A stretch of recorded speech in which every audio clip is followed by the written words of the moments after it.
Coucou à tous et bienvenue sur ma chaîne, l'Étoile Divine. Alors dans cette nouvelle vidéo, j'ai envie de vous parler de la relation de flamme jumelle qui peut être plus ou moins confondue avec la relation avec un pervers narcissique.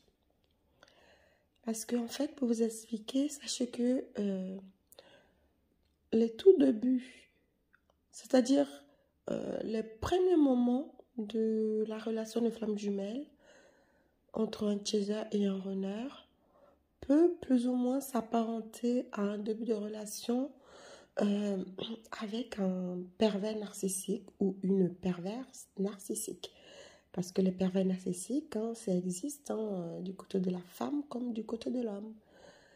Donc voilà, j'ai envie de vous parler de ces deux relations-là pour que vous puissiez aussi comprendre à un moment donné le chemin à ne pas prendre. Parce que vous pouvez vraiment vous retrouver dans une relation de pervers narcissique et vous allez vous dire que c'est sûrement une relation de flamme jumelle. Parce que sur Internet, par rapport aux flammes jumelles, on a tout un tas de choses qui se disent. Il y a vraiment plein de choses qui se disent. C'est que tout le monde a envie de forcément être une flamme jumelle.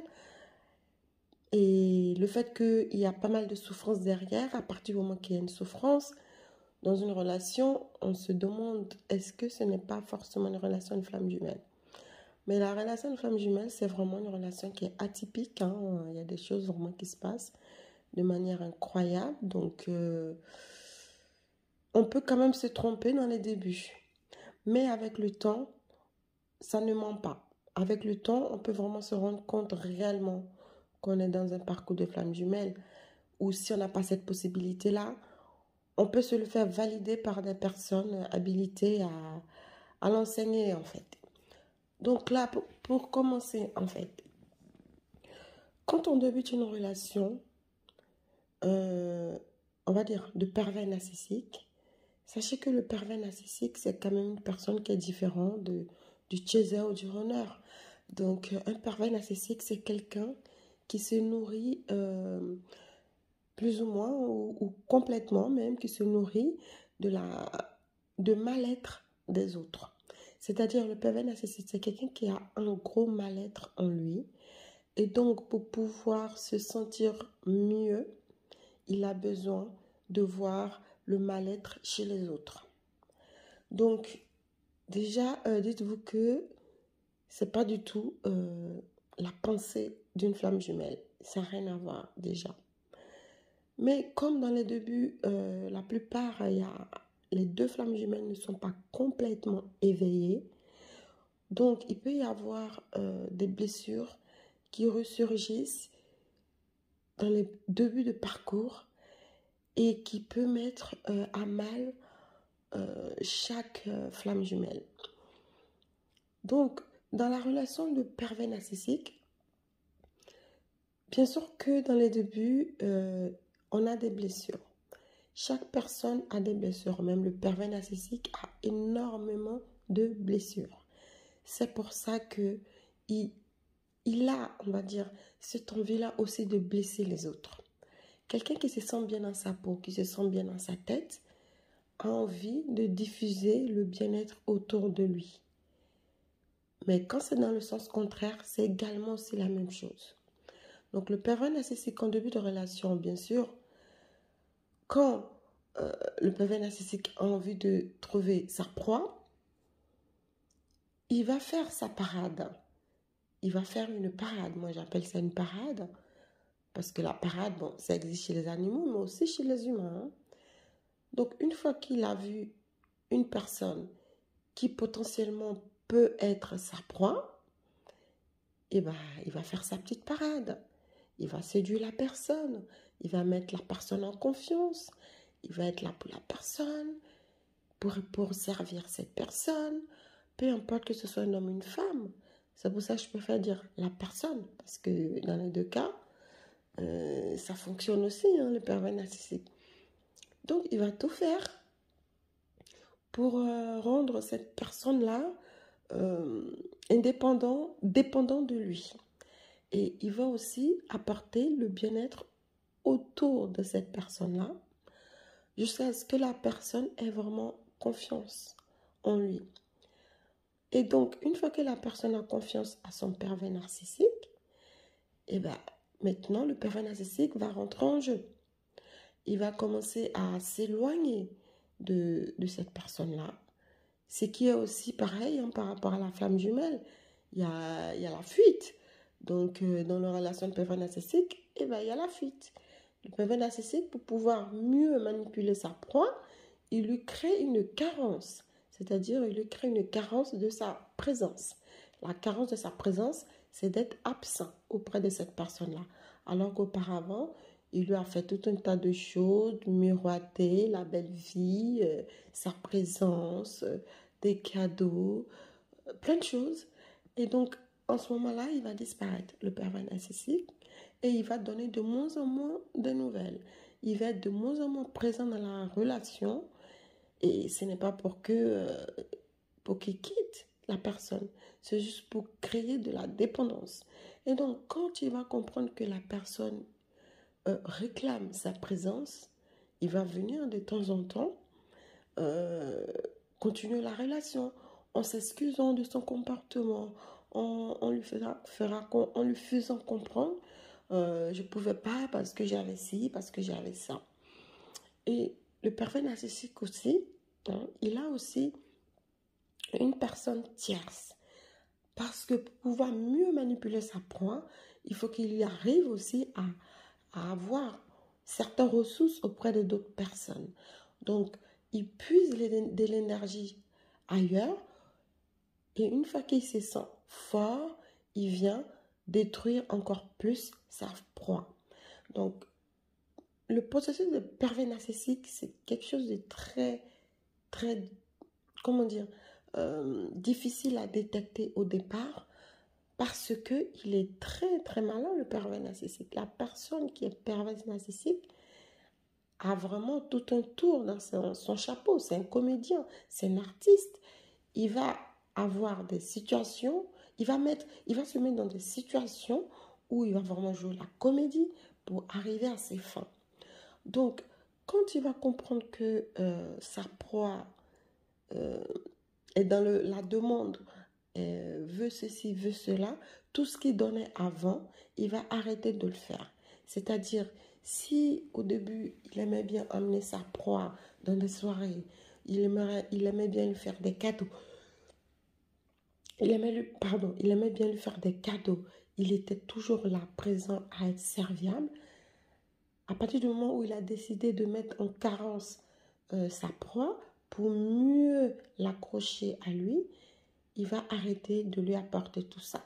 Donc la personne ne va plus comprendre ce qui se passe. La personne va être perdue parce qu'elle va se dire, mais pourquoi il arrête de me faire ça? Il ne me fait plus de cadeaux, il ne me dit plus les belles paroles, il ne veut plus que je sorte avec lui, il veut sortir tout seul, il ne veut plus ci, il ne veut plus ça. Et donc quand tu vas commencer à te poser des questions là, tu vas être perdu. Ça va te réveiller certaines blessures en toi. Et donc, c'est un peu ça aussi le processus de flamme jumelle au départ. Quand le runner s'enfuit, le chaser se pose des questions. Le chaser se dit, mais qu'est-ce que j'ai fait? Pourquoi? Donc, vous voyez un peu la différence? En fait, quand je dis la différence, c'est pas que ce que je dis là n'a rien à voir. C'est juste que vous voyez un peu ce qui peut se passer en début de relation. Parce qu'en début de relation avec une flamme jumelle, c'est ce genre de processus qui va se passer, mais par la suite, il va y avoir des différences. Donc, sauf que dans la relation de pervers narcissique, le pervers narcissique, plus il va enfoncer sa proie, plus il sera content. Parce que le pervers narcissique, à un moment donné, il va vraiment faire exprès de te faire mal. S'il sait que tu as certaines faiblesses, il va utiliser ces faiblesses-là pour t'affaiblir encore plus. Même quand tu n'as pas de faiblesse, le pervers narcissique, tellement il t'a manipulé, il va trouver des faiblesses. Si tu es quelqu'un qui aime cuisiner, qui aime faire de la peinture et tout ça, le pervers narcissique il va te faire comprendre que tu ne sais pas faire la peinture où tu ne sais pas cuisiner. Il va utiliser une certaine forme de manipulation pour te dénigrer dans tes points forts, en fait.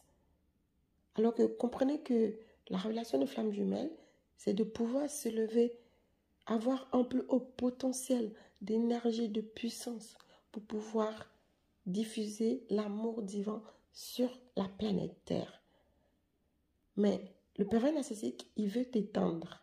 Il veut éteindre tout ce qu'il y a de lumineux en toi. Donc, quand tu te retrouves dans la nuit noire de l'âme, bien sûr que tu es éteint, tu es en bas, tu es complètement en bas. Et si tu es dans une relation de pervers narcissique, tu vas te dire que c'est peut-être normal. C'est normal.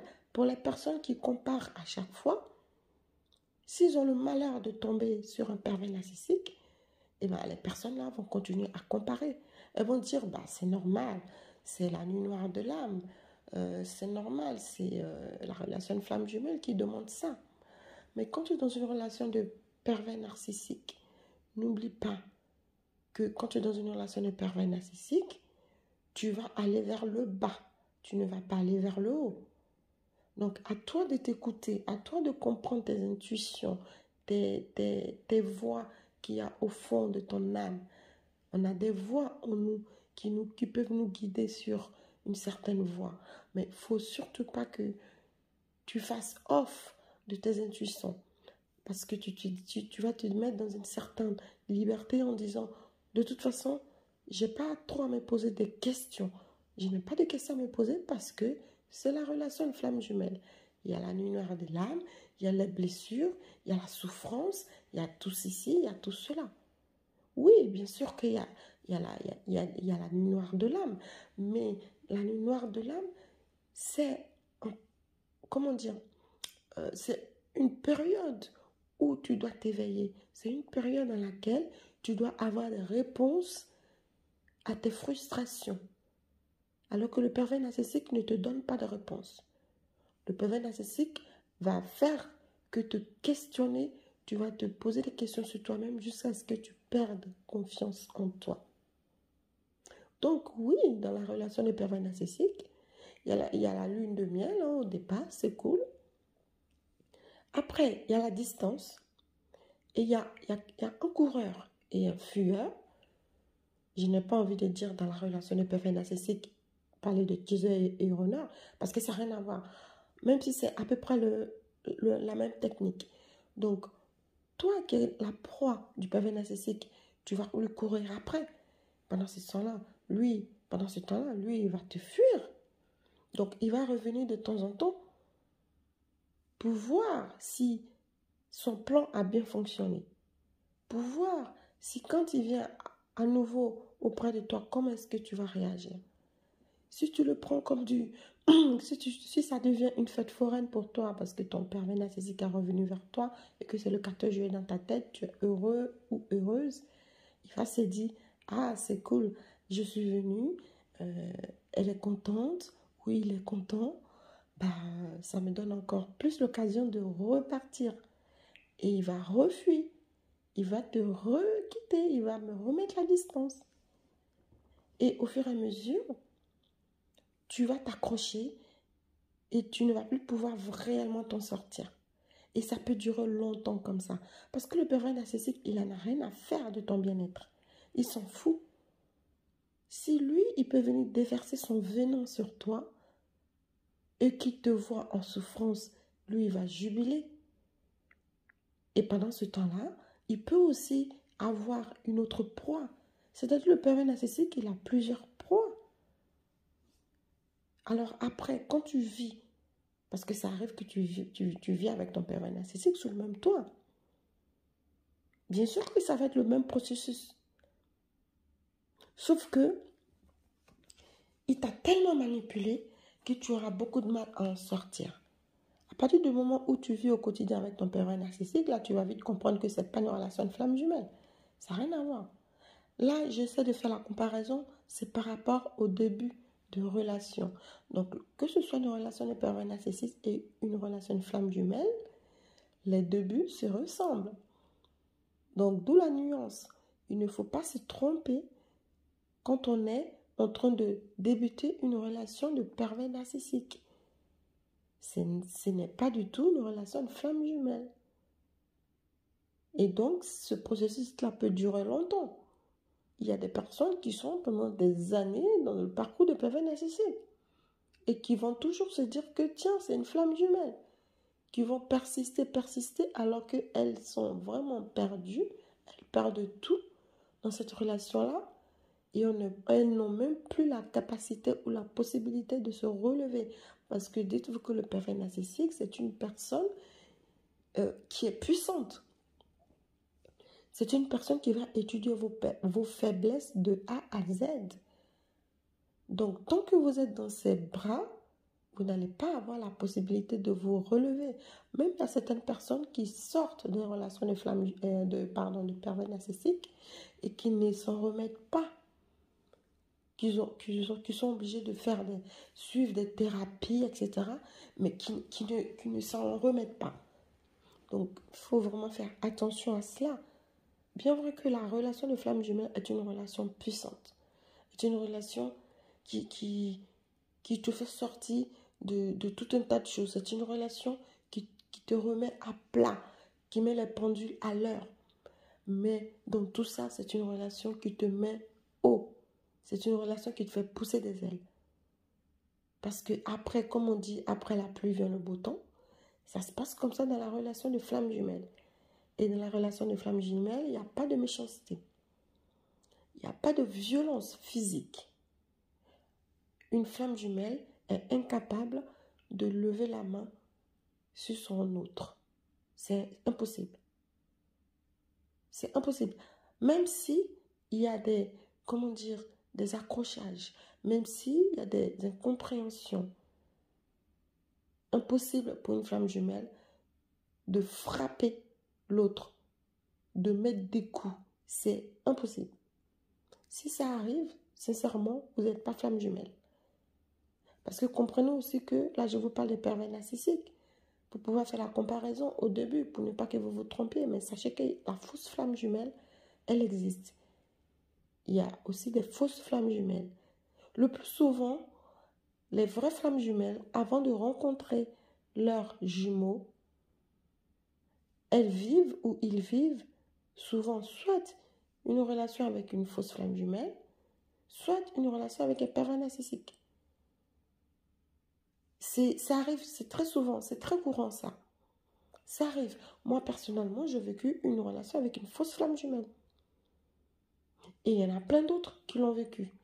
Il y en a qui ont vécu des relations de pervers narcissiques avant de retrouver vraiment la flamme jumelle. Et il y a même des personnes, après la connexion de la flamme jumelle, qui peuvent vivre des relations de pervers narcissiques. Parce qu'une fois que tu as vécu la connexion avec ta flamme jumelle et que vous êtes dans la période de silence ou d'éloignement, de distance, vous êtes en train de travailler vos blessures. Et il peut arriver que vous pouvez vous attacher à une personne perverse narcissique.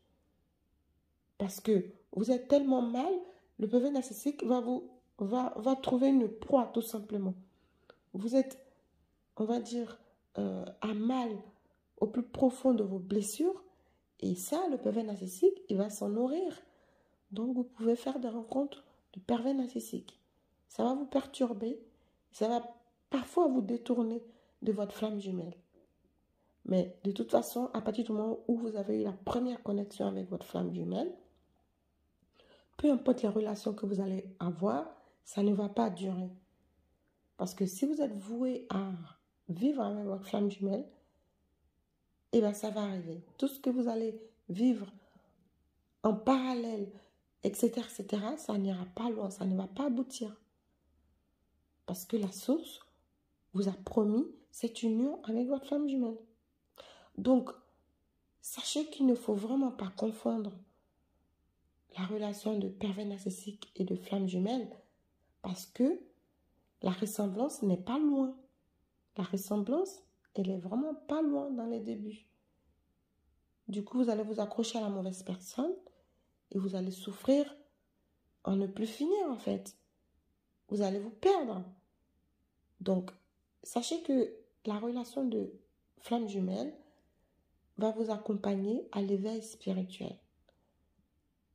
Donc, ça va vous accompagner à vraiment développer les capacités spirituelles qu'il y a en vous. Et voire même, vous développez une certaine clairvoyance.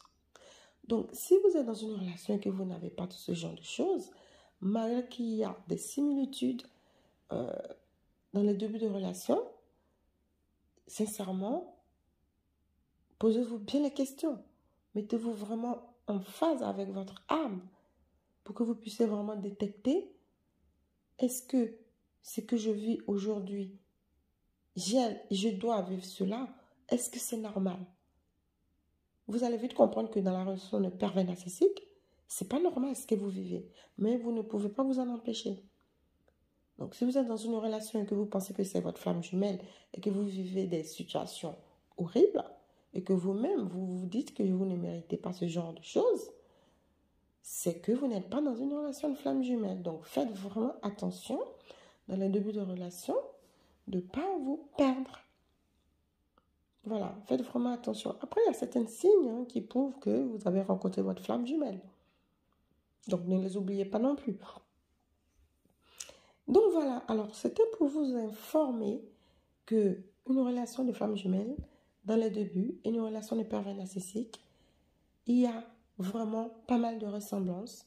Donc, maintenant que vous êtes informé, à vous de faire vos propres analyses sur ce que vous vivez dans le moment avec l'autre. Voilà. Donc, écoutez, je vous remercie d'avoir écouté ma vidéo. N'hésitez pas à laisser vos commentaires. Est-ce que vous avez déjà rencontré un pervers narcissique? Laissez-moi vos commentaires. Et ça me ferait plaisir d'échanger avec vous. Et voilà, n'hésitez pas à partager mes vidéos, n'hésitez pas à vous abonner. Et je me permets de vous remercier, en tout cas, de remercier les nouvelles personnes qui s'abonnent et de remercier en avance les nouvelles personnes qui vont s'abonner. En tout cas, vous serez tous les bienvenus dans ma team. Merci à vous et je vous souhaite en tout cas une très belle journée ou une très belle soirée. Au revoir, merci beaucoup.